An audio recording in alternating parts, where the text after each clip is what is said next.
Hello, thank you very much for being with us. You are watching Amish Shakil 5858 and I am Amir Budnam. I am thankful to all news resources. Following news have been reported by American and Canadian channels and is AFP, AP and Reuters news agencies. Now the headlines. Israel bombed Beirut, killing Hezbollah leader. Kamala Harris in battleground state Georgia. Trump support for embattled governor. School custodian. Man executed in South Carolina. Secret Service security problems. Rather, Secret Security Service problems. Sheriff shot judge. Storm heading for Northeast U.S. Flu vaccine. Central Africa floods. Teen died by poison in Canada. Sexual allegations against Al-Fayed in Canada. Otani home runs. Now please watch the channels.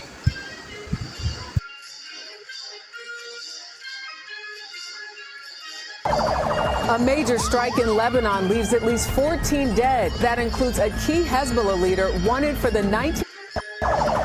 A major strike in Lebanon leaves at least 14 dead. That includes a key Hezbollah leader wanted for the 1983 bombings that killed hundreds of Americans. Are you ready to make your voices heard? Vice President Kamala Harris makes her case in battleground Georgia as the state decides to hand count votes. Could that lead to election day delays? The first ballots are out the door. The election has officially begun.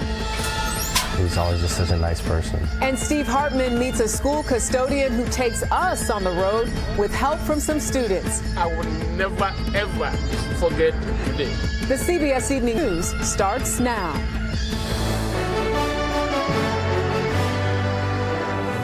Good evening and thank you for joining us on this Friday night. I'm Jerika Duncan in for Nora. We begin with yet another escalation in the fighting between Israel and Hezbollah in Lebanon. Tonight, the targeted strike launched by the Israeli military on Hezbollah in Lebanon's capital, Beirut. Israel saying the strike killed several senior Hezbollah members, including a top commander, suspected in a pair of 1983 bombings that killed more than 300 Americans. Today's strike coming after those waves of deadly device explosions. And just in South Carolina, executing a death row inmate a short time ago, the governor declining to stop it days after a key witness changed his story. The race for the White House, the controversial change in Georgia requiring ballots to be hand counted, the major problems critics say it could cause. Kamala Harris in that key battleground today slamming Donald Trump over abortion. The Secret Service admitting to failures during the July assassination attempt on Mr. Trump. And after that apparent second attempt, the agency now pleading for more resources. The Kentucky sheriff behind bars accused of fatally shooting a judge in his chambers. What was the motive? Our update on a story about Americans crushed by medical debt. One man owing tens of thousands for cancer treatments for his late wife. And the major change since our first report aired. This is NBC Nightly News with Lester Holt. Good evening and welcome. Tonight, breaking news in the race for president with just 46 days to the election. Also tonight, the judge shot and killed in court. Authorities now say it was the sheriff who killed him. The drone used to find a little girl missing in the woods. You'll see the dramatic video, and tracking deadly storms on the move across several states tonight. First tonight, Vice President Kamala Harris in Georgia. Her emotional comments about the death of a mother who she says could not get care in time after reports medical help was delayed because of that state's strict abortion ban. And the other major headline from Georgia tonight, the move by officials there today to have every Georgia vote counted by hand, how that could affect when Americans learn who won the election. And tonight, former President Donald Trump soon heading to the swing state of North Carolina amid that scandal erupting surrounding the Republican candidate for governor. Trump once calling him Martin Luther King on steroids. The messages he's accused of leaving on a porn site message board. Trump still standing by him tonight. This evening, the judge shot and killed, and now the sheriff charged in his murder. Authorities say the Kentucky sheriff shooting the judge multiple times in his chambers. Lawyers in the community say the two were once good friends. Tonight, Israel launching a deadly attack in Lebanon, they say killing a top Hezbollah military commander in Beirut. That commander also wanted by the U.S. for his alleged role in the massive bombings of the American Embassy and Marine Corps barracks in Beirut more than 40 years ago. Martha Raddatz live in the region. Back here in the U.S., the horrific crash involving firefighters, several in the hospital, 2 in critical condition at this hour, when their fire truck flipped on the highway. The deadly storms on the move, several states in the path, heavy rain from Kansas City all the way to the Northeast this weekend. Tonight, that remarkable video showing the rescue of a missing 10-year-old girl found with a drone in the woods. Tonight, with flu season now coming, a potential game changer. The FDA approving the first flu vaccine you can give to yourself at home, how it works. And the remarkable milestone seen by millions, some now asking, was it the greatest game of all time? Who is our Person of the Week? From ABC News World Headquarters in New York, this is World News Tonight. This was a failure on the part of the United States Secret Service. It's important that we hold ourselves accountable for the failures of July 13th, and that we use the lessons learned to make sure that we do not have another failure like this again. We have to be very direct and clear with our state and local partners as to what we're asking of them. Well, so the acting Secret Service director did admit some failures about July 13th and the assassination attempt at Butler Field of President Trump. And there was more. While some members of the advance team were very diligent, there was complacency on the part of others that led to a breach of security protocols. It seems like weasel words. But when he was asked about what happened this past Sunday here in West Palm Beach, he defended the actions of the Secret Service. No shot was fired at the former president. The former president was not exposed to where he was on the golf course. And what I've said, and I said this Monday, that the procedures work, the redundancies work, so that high level of protection is working. And while he was at it, he had a little request. We are not capitalizing on a crisis. We are showing the math. We have finite resources, and we are stretching those resources to their maximum right now, which is going to require us to replace these assets. It's going to require us to also adjust. Well, they plead that they don't have enough money. What do they have? Well, the Secret Service budget has swelled to over $3 billion. But where's it all going? About 87% of that budget, or $2.7 billion, is directed toward operations and support, which includes $1.2 billion in funding for protective operations, the division that oversees protection for the president, the vice president, and their families. But where is the money going? The other money? Well, of course, the Secret Service has its own DEI and accessibility program, complete with an inclusion and engagement council. And Steve Scalise pointed this out. He said, if you look at their budget since 2017, we've increased it over their own request every single year. So clearly they've gotten more money. It's about allocation. Well, they're Vice President Kamala Harris took part in a live-streamed event in Michigan last night with Oprah Winfrey. Last night's Unite for America event brought together over 100 online groups, including some celebrities. Chris Rock was there, Ben Stiller, Meryl Streep. A few moments from that 90-minute forum here. We have so many entrepreneurs in our country who have great ideas, incredible work ethic, but not necessarily access to capital, because not everybody, like my opponent, was handed $400 million on a silver plate that he filed bankruptcy 6 times on. And so part of my plan is to give startup small businesses a $50,000 tax deduction to start up their small business. Right now it's $5,000. Nobody can start a small business with $5,000. So that's part of my plan. That's a teeny tiny business. That's a business in teeny tiny business. It's the concept of a business, right? Yes. You know where I'm going. I think for far too long on the issue of gun violence, some people have been pushing a really false choice to suggest you're either in favor of the Second Amendment or you want to take everyone's guns away. I'm in favor of. This news is funded by viewers like you. Please support our work at democracynow.org/give. Welcome to Democracy Now!, democracynow.org, the War and Peace Report. I'm Amy Goodman. Israeli military jets bombarded southern Lebanon Thursday while Hezbollah struck sites in northern Israel after mass walkie-talkie and pager explosions Tuesday and Wednesday killed at least 37 people in Lebanon and injured thousands more in what's widely believed to be a coordinated attack by Israel. Hezbollah leader Hassan Nasrallah accused Israel of crossing all red lines as he addressed the week's attacks in televised remarks Thursday.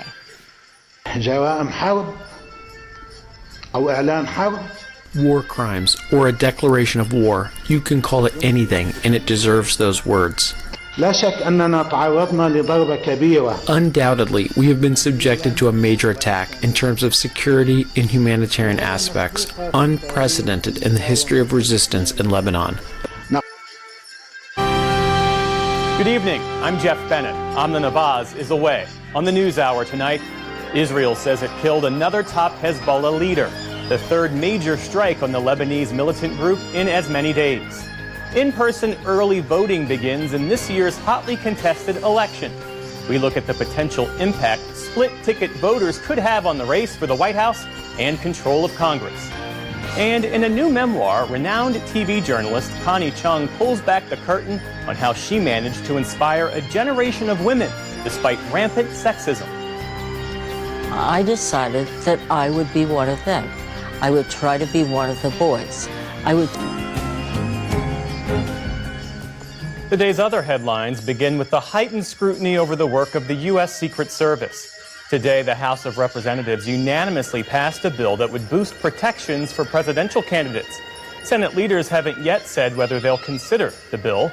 Meantime, the Secret Service is acknowledging communication lapses and what it calls complacency in the days leading up to and during Donald Trump's Butler, Pennsylvania rally back in July. That's according to a new internal review. Acting Director Ronald Rowe vowed to hold the agency accountable, and he called for major change. We're at a pivotal moment in the history of the Secret Service and at a pivotal moment in the history of our country. And I've directed that the Secret Service embark on a significant paradigm shift that will redefine how we conduct protective operations. Rowe defended the Secret Service's actions in the apparent second assassination attempt against Mr. Trump in Florida this past weekend, but he called for more resources, saying the agency is simply spread too thin. A severe storm left one person dead in a small city in northeast Oklahoma. Winds up to 72 miles an hour and golf ball-sized hail battered Pawnee, about 60 miles west of Tulsa. The storm flipped multiple camping vehicles and brought down trees and power lines. City officials said the fatality was due to an overturned camper. Many roads and schools were closed today to deal with the damage.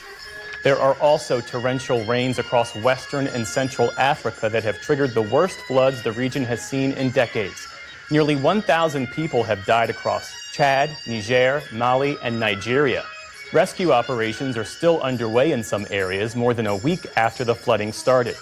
In northeastern Nigeria, the downpours caused the collapse of a major dam. The full scope of the devastation can only be seen from the air. On the ground, refugee camps grow increasingly crowded as hundreds of thousands have been displaced. With our small children, we don't know where to stay now. The government should be sympathetic to allow us to stay longer in the camp, because if we go back to our house now, we will not have a place to sleep with our children. Meantime, the worst flooding to hit Central Europe in at least 2 decades is now swamping parts of Hungary. Outside the capital, Budapest, residents dealing with flooded streets due to the rising levels of the Danube. The river is expected to peak later today or tomorrow. And upstream in parts of Poland, the water has receded to reveal the extent of the devastation there. At least 24 people have died across the region. The European Union has pledged billions of dollars in aid. The Federal Trade Commission is suing the nation's 3 largest pharmacy benefit managers, or PBMs, for inflating the price of insulin. The case accuses CVS Health's Caremark, Cigna's Express Scripts, and United Health's Optum Rx of steering diabetes patients toward higher-cost insulin and reaping millions of dollars in rebates. Such companies are considered the middlemen of the industry. The PBMs defended their practices, with CVS Caremark saying they're being blamed for the high prices set by drug companies.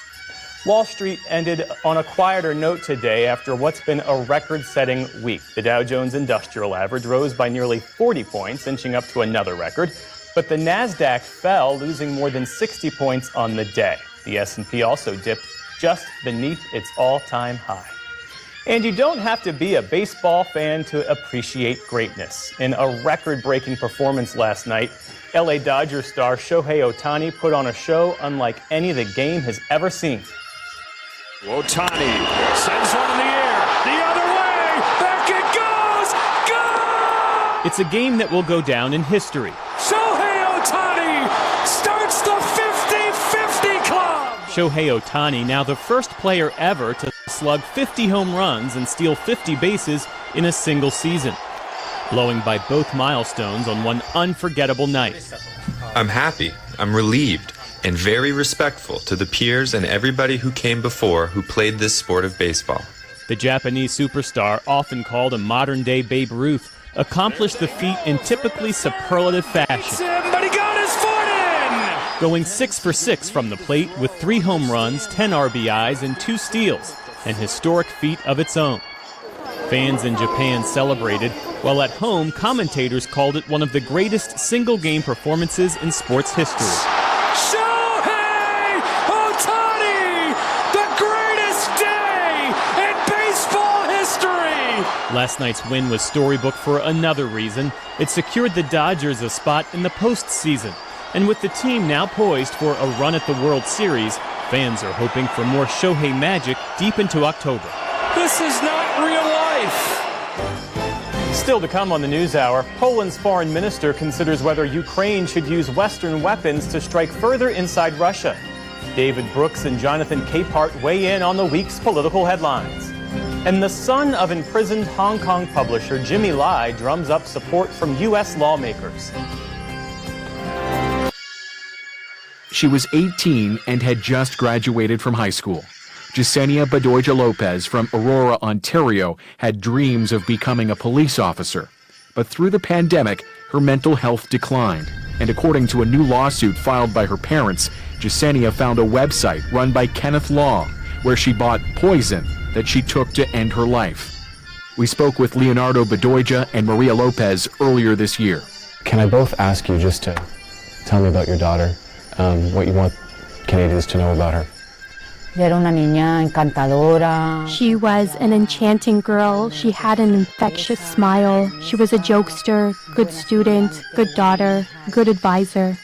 Ha sido un golpe muy duro para nosotros. Her loss has hit us very hard. We are very, very, very sad. Their $2 million lawsuit names several defendants, and it's the first time a civil case is known to be seeking damages from that alleged poison seller. A former hotel cook at a Toronto hotel, Law is already facing criminal charges of first-degree murder and abetting suicide in connection with 14 deaths in Ontario. His lawyer appeared in court Friday, where the judge ordered Law to stand trial late next year. He's in custody. It's not pleasant for him, as it isn't for anyone, but he's dealing with it. In a new court filing obtained by CBC News, Ontario Crown prosecutors call this one of the largest murder cases ever charged in the province. They allege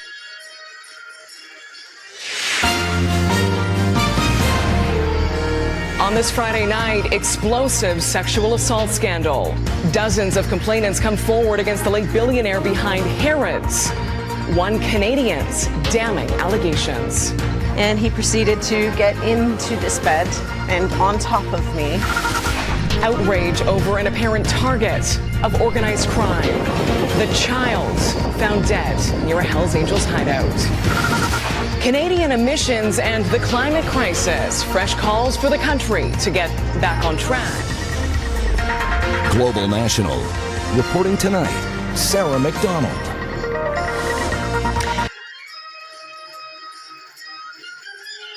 Tonight, disturbing details of a late billionaire businessman's alleged sex crimes.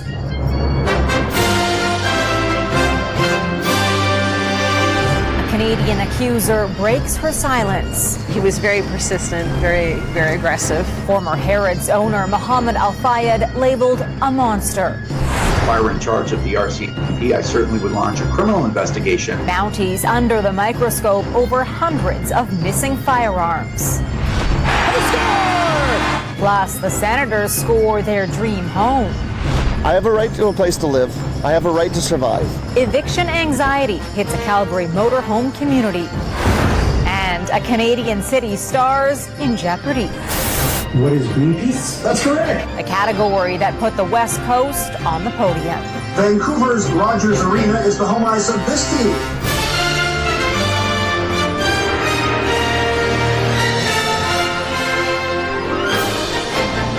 CTV National News with Heather Butts. Good evening. We are hearing. Thank you for sparing your precious time. This is Amir Shakil. Have a good life. Bye-bye.